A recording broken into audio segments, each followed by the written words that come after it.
Sage Steele, the host of the Sage Steele Show. Not a lot of reflection by Tony. He says, I guess, nothing. He took the fifth.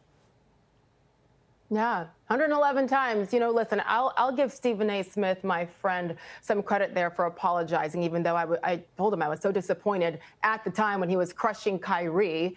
But at least he owned it. At least he apologized, unlike Dr. Anthony Fauci.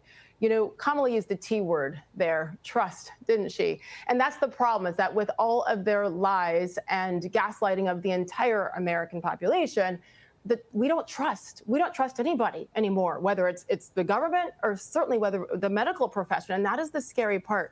Also, Jesse, you're my new hero. We already kind of were. But because of your breakdown, your brilliant breakdown with Dear Fauci, it has been incredible to help us read through it and really comprehend what he did.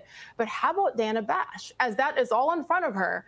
And as a journalist, I remember as a sportscaster, like, we couldn't just throw something against the wall. We had to come with sources and receipts and numbers to back up what we were saying. She was fumbling to try to find these studies. And it's so comical, pathetic and sad and scary and comical, though, because she's not used to having somebody push back with the truth. She's not used to having an RFK Jr. come into studio and push back with facts. That is the problem with journalism. That is why the T word also is an issue with mainstream media, because of people like her who gaslit the world. Good for RFK Jr., good for everybody now who is coming in saying, no, we know that we can't necessarily probably send you to prison, but just know that we're going to hold you accountable in other ways. We will truly never forget and probably never fully trust anybody again either. And no one trusts CNN.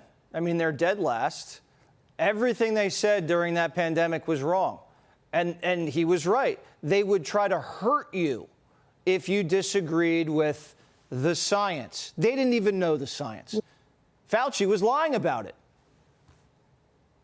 And that's what breaks my heart, because I don't think we'll ever fully be able to fully quantify the damage that was done, not just with billions of dollars, but with the lives of people who weren't allowed to be next to their loved one as they passed away, the impact it had on kids and schools and, you know, minorities with small businesses in blue cities. Like, all of these impacts, we'll never be able to understand it. And probably, well, I know the people on the left and CNN will never even try to comprehend it. Remember, this is why I'm able to talk to you today, is because, I mean, I got canceled for asking a question about a vaccine mandate that Disney forced on us to keep our jobs. And so just by asking the question, you get punished. The goalposts kept moving, and that is why we're in this position. People don't trust.